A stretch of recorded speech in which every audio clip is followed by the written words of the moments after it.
En Isaías capítulo 6, le decía, comienza una verdadera vida en la vida del profeta. Del capítulo 1 al capítulo 5, aun cuando Dios le habla, aun cuando Él le da al pueblo las palabras que Dios le iba dando, en el capítulo 6 hay un quiebre en la vida del profeta Isaías, que ya era un profeta, pero le faltaba un golpe de horno. Las mujeres van a entender, los hombres también. ¿Vieron cuando a una comida le falta el último toque? Hay que darle un golpecito de horno para que quede oportuno, que no se pase ni quede cruda. Bueno, la vida del profeta Isaías le pasa exactamente lo mismo. Del capítulo 1 al capítulo 5 hay un montón de cosas que solo las voy a mencionar por arriba. En el capítulo 1 da una palabra y dice: toda cabeza está enferma, todo corazón doliente. Desde la planta del pie hasta la cabeza no hay en él cosa sana, sino herida, hinchazón y podrida llaga. Sigue diciendo luego, dice luego Jehová: estemos a cuenta, si vuestros pecados fueren como la grana, como la nieve serán emblanquecidos. Si fueren rojos como el carmesí, vendrán a ser como blanca lana. Luego dice, parafraseando casi en el capítulo 2,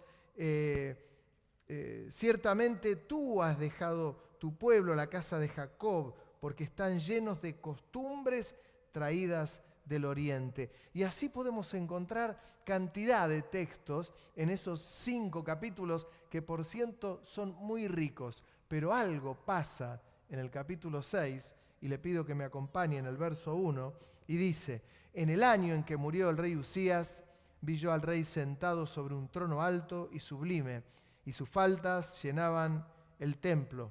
Por encima de él había serafines, cada uno tenía 6 alas, con 2 cubrían sus rostros, con 2 cubrían sus pies, y con 2 volaban. El uno al otro daba voces diciendo: Santo, Santo, Santo, Jehová de los ejércitos. Toda la tierra está llena de su gloria.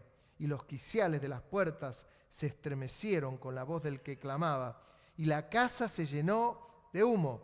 Entonces dije: ay de mí, que soy hombre muerto, porque siendo hombre inmundo de labios y habitando en medio de pueblo que tiene labios inmundos, han visto mis ojos al Rey, Jehová de los ejércitos. Y voló hacia mí uno de los serafines, teniendo en su mano un carbón encendido, tomado del altar con sus tenazas, y tocando con él sobre mi boca, dijo: he aquí que esto tocó tus labios y es quitada tu culpa y limpio tu pecado. Después oí la voz del Señor que decía: ¿a quién enviaré?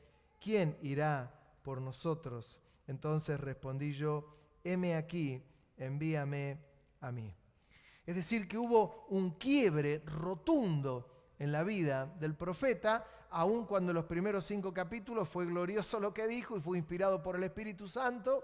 En el capítulo 6 él tiene un encuentro con el Señor, que le sacó lustre. Era el toque que a él le faltaba sí o sí, porque si no había ese toque del Señor, había otra cosa.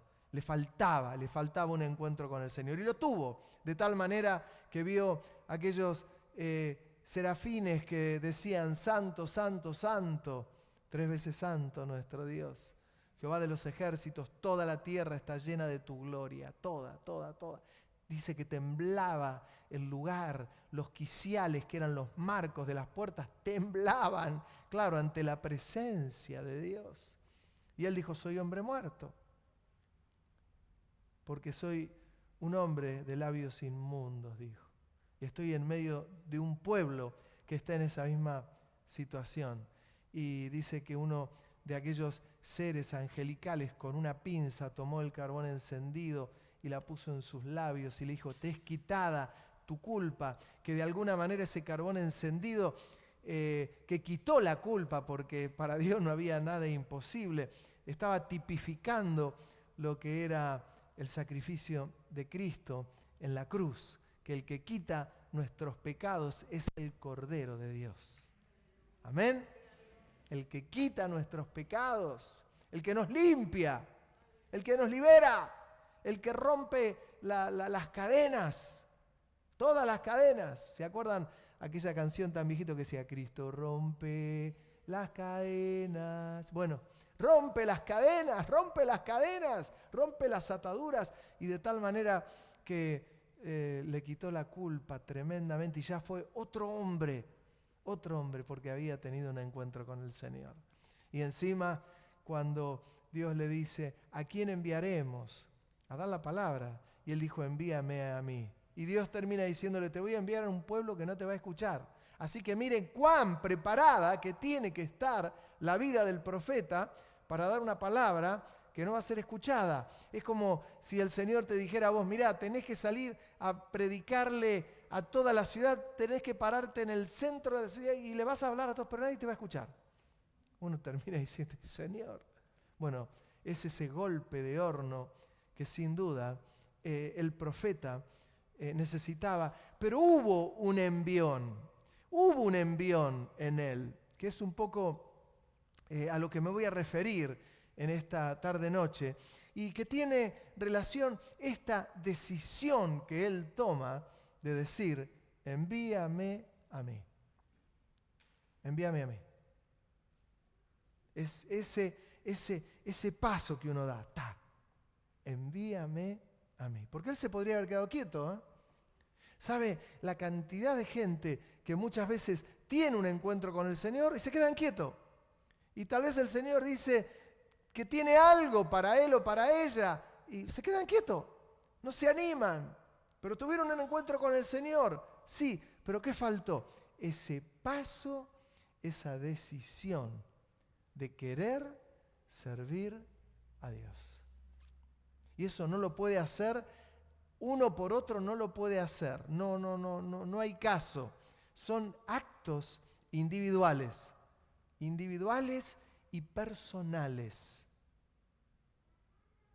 para poder ser útiles en las manos del Señor.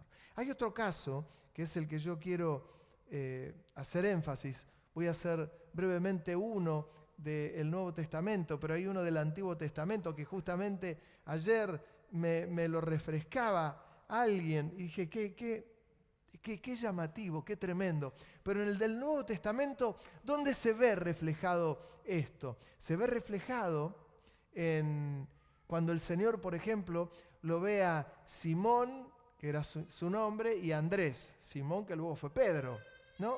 Dice que ellos eran pescadores y Dios los llama, Jesús los llama y les dice, síganme, yo los voy a hacer pescadores de hombres. Dejaron al instante las redes y los siguieron, sin vueltas. ¿Para qué? Para primero pasar por el horno porque tenían que ser amasados, cortados y cocinados. Ellos sí que no les faltaba el último golpe de horno.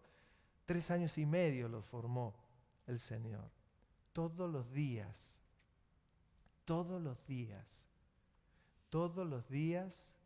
un golpe de horno y fueron las columnas de la iglesia. Pero ellos también, cuando el Señor los llamó, tuvieron que dar un pasito para adelante. ¿Sí? Acá estoy. Dejé las redes, acá estoy, Señor, para hacer lo que tenga que hacer. ¿El Señor llamó a otros y no les siguieron? Sí, definitivamente, sí. Por ejemplo, al joven rico, al que el Señor le dijo, Señor, ¿qué haré para tener la vida eterna? Y el Señor le habló de los mandamientos y dice, sí, los guardé todos, y se los enumera. Y el Señor lo miró, lo amó. Dice que le dijo, qué bueno, vendé todo lo que tenés y seguime. Y no lo siguió. En vez de ir un pasito para adelante, porque eran tantas las riquezas que tenía, que no lo siguió. Pero a veces no es una cuestión de riquezas que tiene tanto como Tío Rico. ¿Se acuerdan en los dibujitos de Tío Rico que tenía una montaña de oro y era tacaño como como pocos. No, a veces no hay que tener tanto dinero, a veces uno se aferra ante un llamado del Señor y no tiene mucho dinero, pero se aferra a lo que se puede llegar a perder aún seco y no da ese pasito. A veces no es una cuestión de riquezas, siempre ha de ser una situación de decisión. De decisión. Sí o sí. Es como el que quiere aprender algo. A veces ocurre que Dios le habla a alguien para que aprenda un instrumento para poder servirle. Y me ha pasado, yo me acuerdo, hace como, no sé si fue 3, 4 años, estábamos en un culto acá y Dios me había dado una palabra que los jovencitos, los niños, los más jóvenes tenían que aprender instrumentos. Y me acuerdo que hubo uno que hoy no está en la iglesia, pero que su madre lo mandó a aprender a tocar la guitarra y hoy él ya un adolescente grande está tocando la guitarra. ¿Por qué? Porque entendió que era una palabra de Dios, la tomó, la abrazó y al otro día ya estaba con un profesor de guitarra. Miren que estoy evaluando seriamente aprender guitarra o teclado. Isaías tiembla, pobre, es lo único que me faltaba, va a decir. Pero, ¿qué cosa? A veces es pisar fuerte.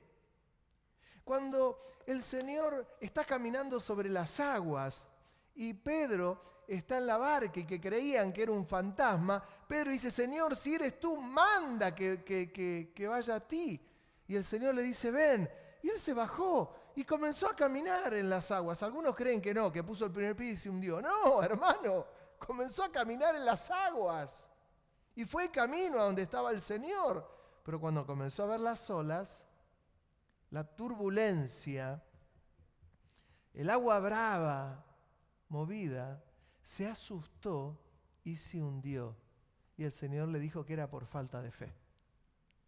Bueno, es esto. Dios llama a ese paso siempre adelante. Miren lo que dice en Éxodo capítulo 3. Acompáñeme si tiene allí las escrituras en el verso 1. Hablando acerca de Moisés. Apacentando Moisés las ovejas de Jetro, su suegro, sacerdote de Madián, llevó las ovejas a través del desierto y llegó hasta Horeb, monte de Dios. Y se le apareció el ángel de Jehová en una llama de fuego en medio de una zarza. Y él miró y vio que la zarza ardía en fuego y la zarza no se consumía. Entonces Moisés dijo, iré yo ahora y veré esta grande visión. Memorice esto. Iré yo ahora y veré esta grande visión. Iré. ¿Qué implica? Movimiento, caminar, ir hacia eso que estaba ardiendo y que tenía una cualidad y era que no se consumía. Miren, algunos estudiosos, hay de todo, ¿no? Decía por ahí uno que lo que ocurría, que ese árbol, que dice que era una zarza, tenía una hoja como muy, muy plateada y el reflejo del sol hacía que se mueva y que parecía fuego. Y yo mientras lo leía esto hace muchos años, pero me quedó esa enseñanza. Dije, es complicado el ser humano, ¿eh? Le cuesta creer que Dios puede hacer arder un árbol que esté lleno de fuego y que no se consuma. Un Dios que creó el cielo, el sol, la luna, a nosotros, ¿no va a poder hacer que un árbol arda sin consumirse? Yo no lo podía creer. Bueno, ese árbol ardía, dice las Escrituras, y yo le creo. Dice, pero él fue y vio esa gran, dice, visión. Dice que ¿por qué causa la zarza no se quema? Viendo Jehová que él iba a ver, lo llamó Dios de en medio de la zarza y dijo, Moisés, Moisés. Y él respondió, heme aquí. Y dijo, no te acerques, quita tu calzado de tus pies, porque el lugar en que tú estás, tierra santa es. Y dijo: yo soy el Dios de tu padre, Dios de Abraham, Dios de Isaac, Dios de Jacob. Entonces Moisés cubrió su rostro porque tuvo miedo de mirar a Dios. Miren, esto nos recuerda a cosas que nos tocan vivir en lo cotidiano. Hoy nosotros estamos en pandemia, tratamos de quedarnos cada uno en un lugar y lo bien que hacemos, y está bien. Pero yo me acuerdo muchos años atrás, ya lo veía cuando peinaba cabello, y bien joven, que me acuerdo que comenzaba el culto, hablo de la ciudad de donde yo era oriundo, que era de Quilmes, comenzaba el culto y en forma casi ni bien comenzaba, estábamos sentados y nos poníamos de pie y nos íbamos todos adelante. Algunos, todos no, los que querían, pero una iglesia de 100 personas, íbamos algunos para adelante. ¿Por qué? Porque entendíamos que algo pasaba ahí adelante. Y ¿sabe una cosa? Algo pasaba ahí adelante. Algo pasaba ahí adelante. Era dar ese paso de decir, bueno, no importa cómo he venido. A veces podíamos estar tristes, a veces podíamos estar medio deprimidos, a veces estábamos fantásticos, otros estábamos bien, otras veces estábamos como una media, pero no importaba. Habíamos comprendido que habíamos sido enseñados, que eso quedaba en un segundo plano porque estábamos delante de la presencia del Rey. ¿Se entiende? Delante de la presencia del Rey. Y así fuimos enseñados, de tal manera que cuando ya estábamos aquí en Mar del Plata y ya la iglesia funcionando en Mar del Plata, venía de visita, venía a vernos, a predicar a nuestra iglesia el pastor Jorge Pradas, y él, yo tuve una relación muy linda con él, y él nos decía cómo me gusta la iglesia de Mar del Plata. Me lo hacía saber. Yo tuve la oportunidad de hacer muchos viajes con él a distintos lugares de nuestro país y del exterior. Y yo lo conocía bien a ese hombre que ya está en la presencia del Señor. Pero él decía, cómo me gusta, dice, con qué libertad me siento. Y claro, yo me consideraba un hijo espiritual de él, ¿cómo no se iba a sentir? Esta era su casa. Y él le enseñaba a la iglesia de aquel entonces, en el año 95, 96, 97, 98, mire cuántos años que le hablo atrás, hasta que en el 2001 falleció, ya estando en España. Y él les enseñaba, y él decía, miren, comenzaba el culto, y él por ahí se acercaba, tomaba el micrófono y decía, mire, aquí delante hay una baldosa para usted. Hay una baldosa para usted. Yo me acuerdo que los hermanos de aquel entonces captaron al toque esto como diciendo, es verdad, a veces el banco, la silla me limita tanto, estoy ahí, me salgo de la silla, me corro, me vengo acá adelante, ahora ni venga porque lo saco corriendo si usted viene. Pero veníamos y estábamos amuchados, todos amuchados, y ya toda la congregación que llegó a así, estábamos todos juntos, y cambiaba el culto, cambiaba el clima del lugar. Iba a utilizar una palabra que a mí no me gusta porque la usan de muchos púlpitos, que dicen la atmósfera. Dígame, la atmósfera. No, ¿qué atmósfera? No nos vamos a bajar a la tierra con una cuestión espiritual, pero la tierra. Pero la realidad era que cuando estábamos todos acá adelante, algo pasaba. ¿Saben? Uno estaba dirigiendo el culto y se veían las vidas. Había vidas que pasaban con el rostro resquebrajado, tristes, algunos con dificultades profundas. Y cuando estaban en la presencia del Señor, todo cambiaba. Cambiaba todo, se cambiaban los rostros. Cambiaban. Había otra cosa. ¿Qué pasa? Habían dado ese paso de fe. Por eso cuando este hombre tremendo, Moisés, dice, iré yo ahora y veré esta gran visión, que a él también le parecía que era una visión, pero cuando fue no era una visión.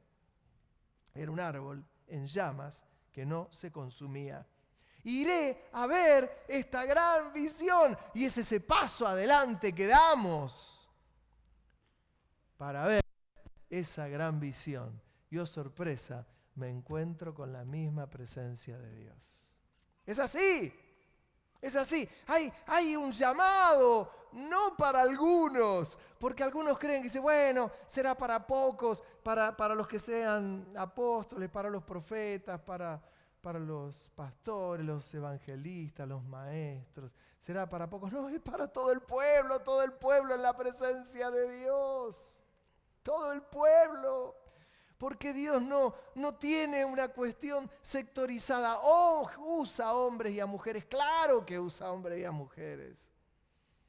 Pero todos metidos en la presencia del Señor, sintiendo lo mismo, sintiendo la presencia de Dios, dando ese paso firme de fe para servirle, para amarle, para contemplarle, para gozarnos, para darle.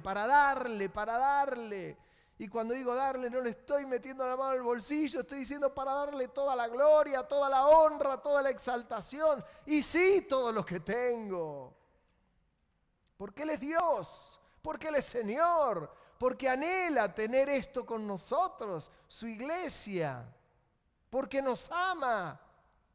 Es ese paso firme que no lo puede dar otro por vos. Lo tenés que dar vos. Por aquellos años, gente que ustedes perdieron la oportunidad de conocer porque ya eran grandes y partieron a la presencia del Señor. Yo les podría hablar de Mariano Bosch, un hombre de 80 y pico de años, su esposa Mari. ¡Ay, qué hombre fantástico! ¡Qué hombre lindo! ¡Qué hombre lindo! ¡Qué hombre lindo! ¡Qué bárbaro! Siempre dispuesto, 80 y pico de años. Había que levantar la silla, levantaba la silla. Había que limpiar, limpiaba. Había que levantar la ofrenda, levantaba la ofrenda. Era hasta un hombre que tenía hasta buen humor recogiendo la ofrenda. ¿Quiere que le cuente una anécdota? ¿Se la cuento? Allá donde estábamos era una tanguería en Avenida Constitución, era la tanguería del 40, se llamaba. Estábamos en pleno culto y ahí tenía una barra, que era la barra de los tragos. Nosotros no modificamos nada, utilizamos el salón para los cultos, no podíamos modificar nada.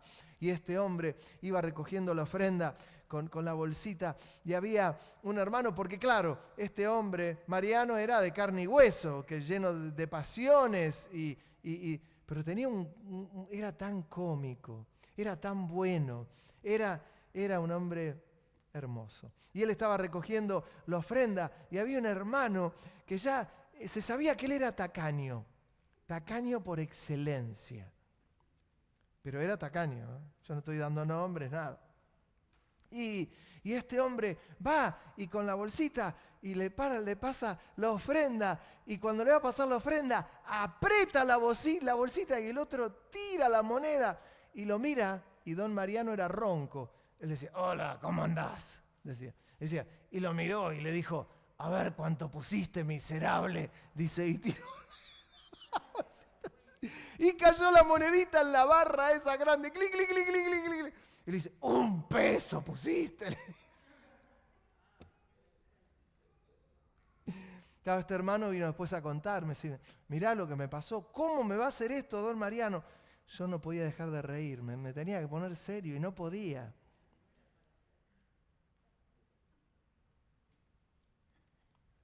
Un hombre tremendo, que hizo algo así, que no se hace. Después lo tuve que agarrar, me tuve que poner serio y dije, Mariano, por favor, esto no se hace.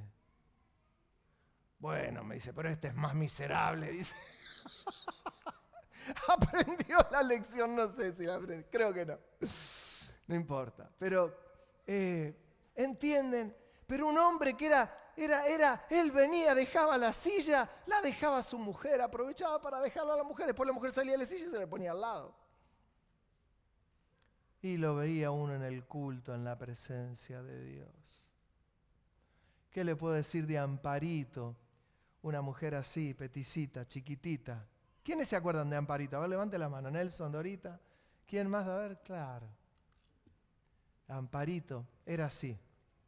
¿Sabe? Una mujer no tenía dónde caerse muerta. Ella tenía su casita, tenía 2 hijos, 3 hijos, creo que 2.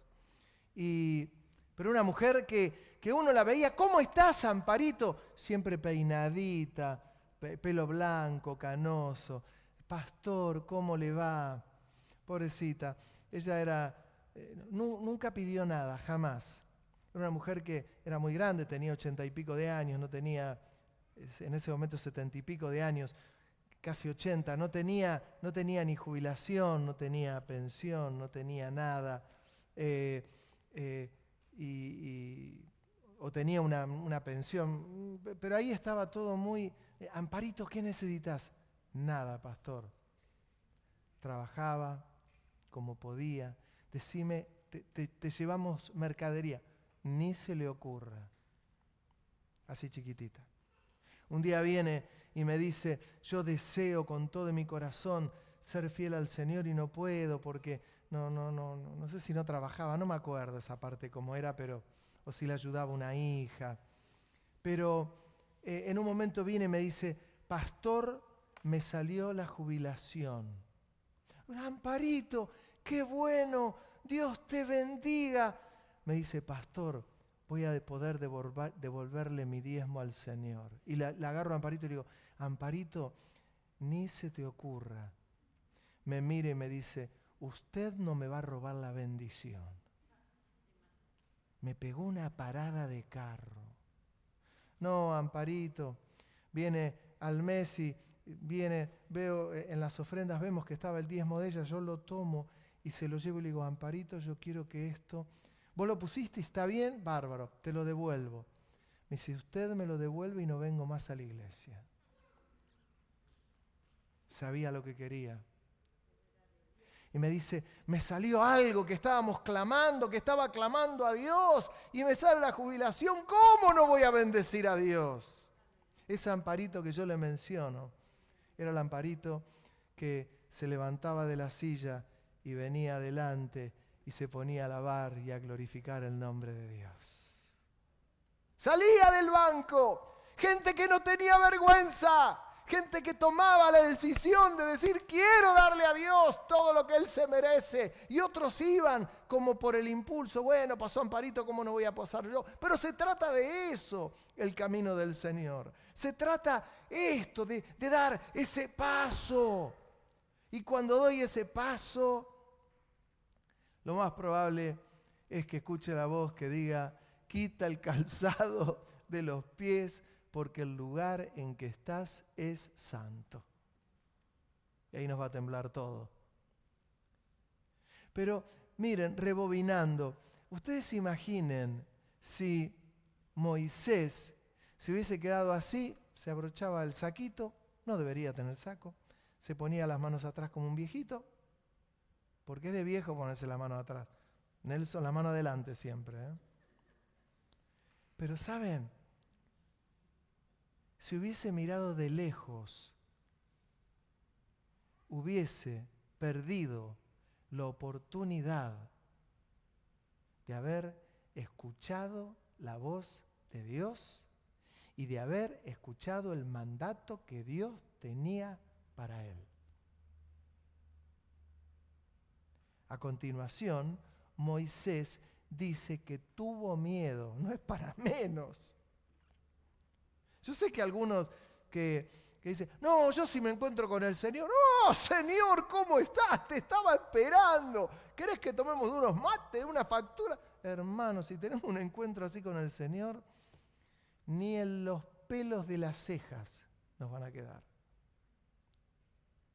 Porque es algo tremendo. Ahora, ¿qué hace falta? Ese paso. ¿Sabe? Claro, es difícil a veces que esto entre porque a veces unos tienen que cambiar el chip, sobre todo cuando hay hermanos que vienen de otra iglesia. Y yo estoy acostumbrado, estaba en aquella iglesia, que eran los bancos, que hasta el banco tenía el nombre de la familia que lo había donado. Imagínense, familia, tanto en el año 1954. Entonces la estructura, ¿cómo hago para cambiar? Y sí, hay que cambiar un chip. Yo tuve una reunión con los músicos y cantores el viernes y yo les decía que en el libro de Isaías el Señor le habla al pueblo y les habla de las costumbres que traían de los otros pueblos. Bueno, en las iglesias pasa exactamente lo mismo. Los que vienen de otras costumbres y con otras costumbres, yo les recomiendo que se quite el chip y que se ponga las costumbres nuestras. Es lo mejor que puede hacer. Es lo que tiene que hacer. Porque si no va a estar añorando las papas que estaban en Egipto. El pan de Egipto. Uno se tiene que poner el chip. Me decía un joven de la iglesia que está viniendo, que no hace mucho que vino, y dijo, yo me puse el chip de la iglesia. Yo me puse, aprendí, sé cuál es la visión de la iglesia, me identifico con la visión de la iglesia, me doy cuenta, nos metemos. ¿Por qué? Porque ¿a dónde apuntamos? Yo no apunto, hermano, a nada extraño. Apunto a que tengas un encuentro con el Señor. Que las costumbres, y la digo entre comillas, que me transmitieron, que fueron costumbres bíblicas, me llevaron a tener encuentros con el Señor. Que es ahí donde está la cosa. Es ahí donde está la diferencia. Un verdadero encuentro con Dios. Pero usted tiene que dar un paso para adelante. Si usted no da un paso para adelante, nadie lo va a poder dar por usted. Yo anoté algo por ahí que es interesante. Hay que resetear el disco duro. Es lo que te dicen los que reparan las computadoras cuando dicen, mira, yo no sé si tiene un montón de virus. De golpe, y te dicen, mira, la tengo que resetear. Entonces, tiene un botoncito que dice resetear, ¿no? Y uno dice, pum, o un iPad o un celular, lo quiere resetear. Y uno lo aprieta así y te hace una pregunta. ¿Estás seguro? Porque estás por perder todo el archivo. Lo tenés que resetear y haces tic, lo voy a resetear porque quiero más del Señor. Quiero más. Y uno tiene que resetear muchas veces el CPU. Porque a veces el CPU se le meten cantidad de cosas nuestras que ya no tienen de historias viejas, vivencias viejas, no. Somos nosotros mismos los que vamos acumulando. Vamos acumulando. No, pero ya está ahí en la iglesia, pero entendí todo. Pero sigo acumulando. Y no me doy cuenta, cuando quiero darme cuenta, tengo toda una habitación llena de cosas. Yo conozco una persona que tenía una familiar que ella acumulaba cosas. Vivía en un departamento, estaba sola, estaba enfermita y era acumuladora compulsiva. E iba y encontraba un paquete de yerba y lo llevaba a la casa. Encontraba un paquete de leche y lo llevaba a la casa. Un perfume lo llevaba a la casa. Un poste lo llevaba a la casa. En un departamento de 2 ambientes. Comenzó a haber olor en el edificio. Nadie podía entrar porque estaba sola hasta que tuvieron que llamar a un familiar y limpiar todo eso. Y me decía esta hermana, llenamos no sé, como 7 contenedores de basura. Hermanos, necesitamos tocar la tecla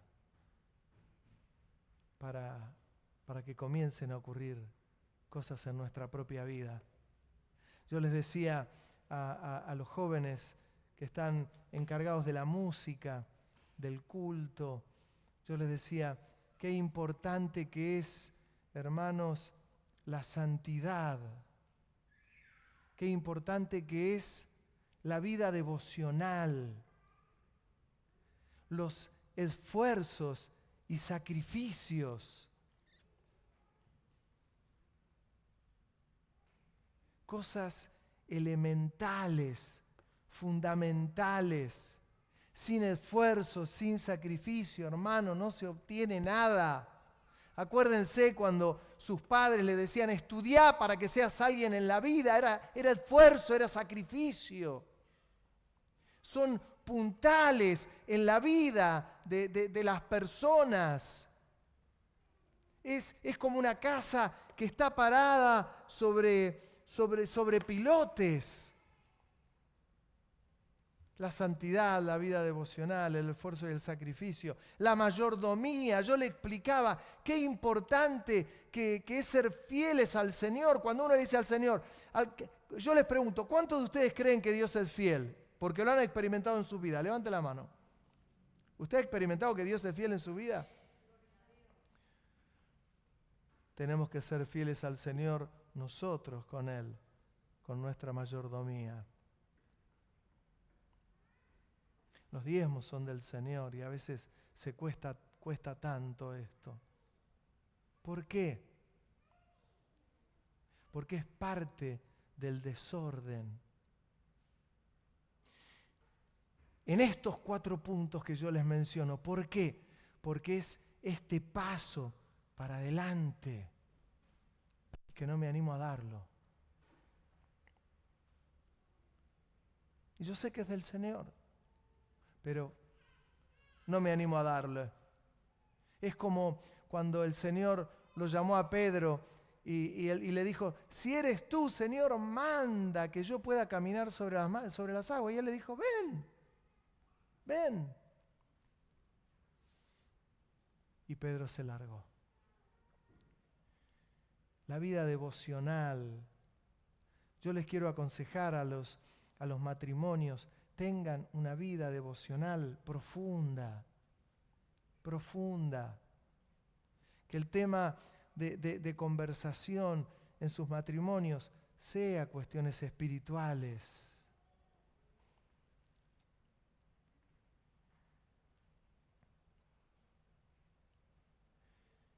Que no es un sermón, es lo que el Señor me transmitió a través de la palabra.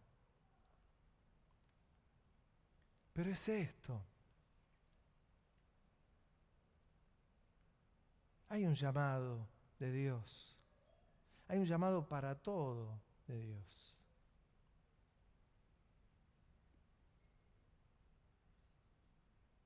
Sin esfuerzo y sacrificio, hermano, nada se obtiene en la vida. Nada. ¿Estamos de acuerdo, no o no? Porque por ahí alguno, salvo que tengas un papá recontra millonario, hermano, y te haya dejado todo y no tengas... Pero te vas a aburrir, porque la verdad que no... La vida durmiendo todo el día debe ser triste, ¿no? Creo, no sé. Yo duermo poco, por eso lo digo. Si uno es medio dormilón, y bueno, hay de todo, pero sin sacrificio y sin esfuerzo no hay nada. Necesitamos una vida devocional profunda. Si no hay una vida devocional profunda, estamos complicados. Y yo se lo transmitía a todos los jóvenes que están acá arriba. Le digo, hermano, no podemos transmitir cualquier cosa. Lo mismo los maestros de escuela dominical, lo mismo los diáconos y ancianos, lo mismo los que tienen responsabilidades.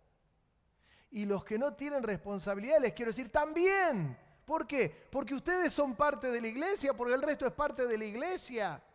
Somos parte de este culto vivo que le damos al Señor.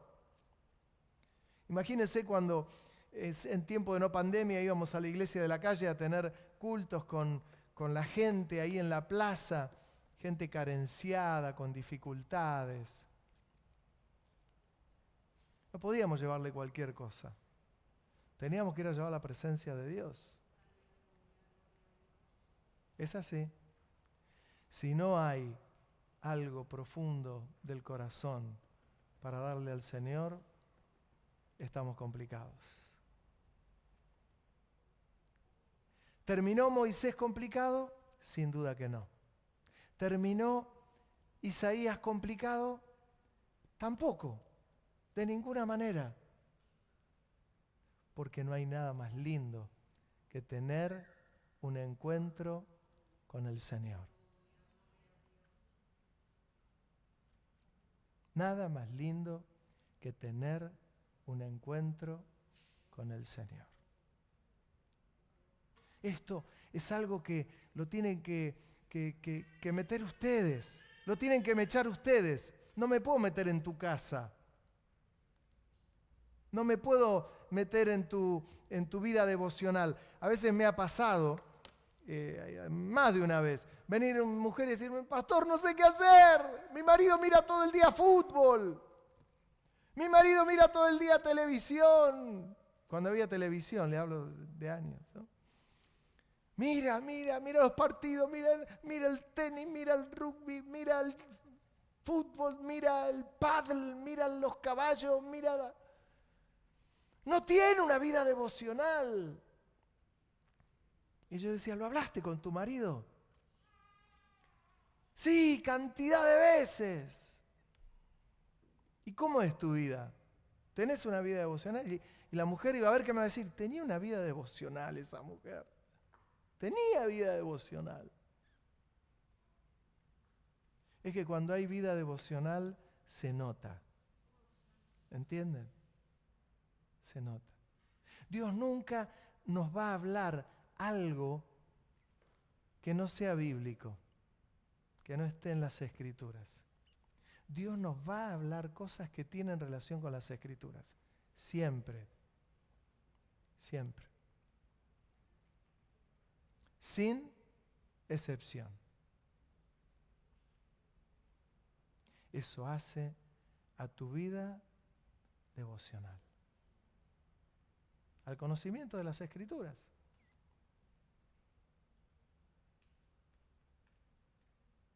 ¿Se acuerdan? Y ya termino. Cuando el Señor ya resucitado se encontró con Cleofas y su compañero, después que fue resucitado. Dice que el Señor en un momento les dijo, ¿pero ustedes no recuerdan todas las cosas que dijeron los profetas? Y le empezó a recordar todas las cosas bíblicas. Y ellos dijeron, luego cuando reconocieron que era Jesús resucitado, dijeron, ¿no ardía nuestro corazón mientras nos abría las Escrituras? Y es esto, arde nuestro corazón. Arde. Después que uno se da cuenta que se ocupó, dice, caramba, hay otra cosa. ¿Cuántos les ha pasado que se despiertan a veces a las 3, 4 de la mañana? ¿Nunca les pasó? Yo me despierto a veces 3, 4 de la mañana y yo le cuento mi experiencia.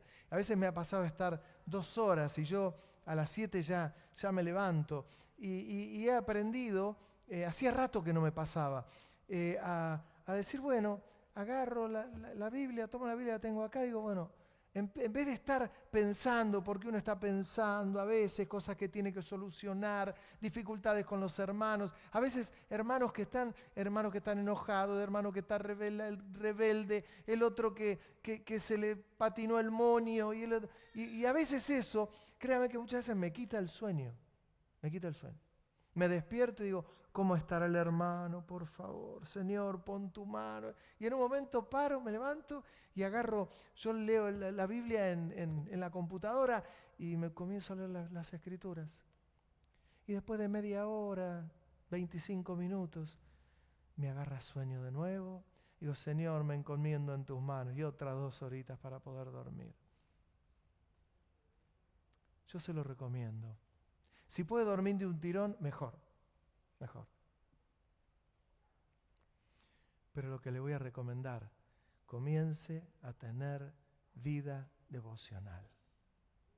La vida devocional es lo que va a hacer que se alimente tu alma, tu espíritu, tus huesos, tu estómago y todo lo demás. Y Dios te va a hablar. ¿Amén? Amén. Hay una canción que dice, viejísima, quiero estar contigo. Quiero escuchar tu voz y en la dulce paz de tu presencia quiero estar, Señor.